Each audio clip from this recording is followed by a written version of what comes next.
I appeal to all international humanitarian organizations, to Syria's senior cleric, to intervene immediately and put a stop to this massacre.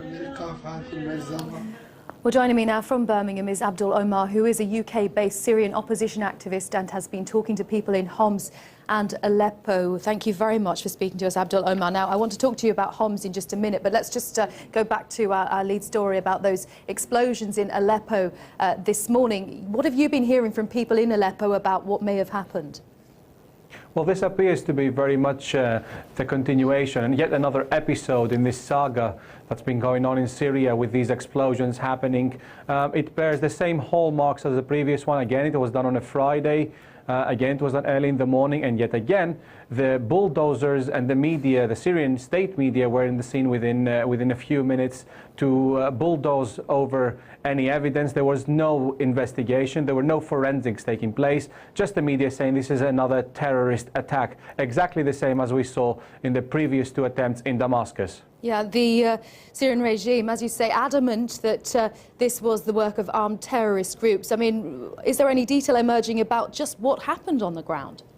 Well, I could actually agree with the Syrian state media. This was the work of terrorists, but the terrorists are the same ones that are today continuing to bombard Homs with tanks and mortar shells.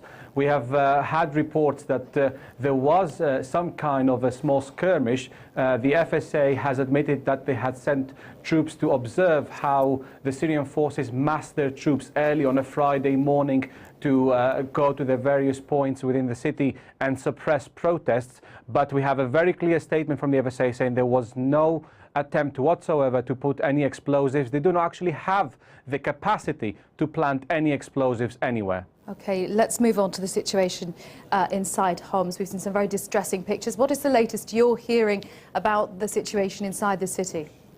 Well, they've continued to shell the city for now a week. The biggest problem is not as much as the mortars as the fact that this is a continuing event. They are completely choking the city. They are not giving the civilians or even the rebels any chance to go out and get supplies, get medical supplies, get even food. There is no medicine, there is no bread in the city anymore, and the situation is getting worse. Yesterday, when I spoke with one of the activists, he said he counted 30 people that had lost limbs. These are people that have got no legs or no arms and nothing to be treated by. OK, Abdul.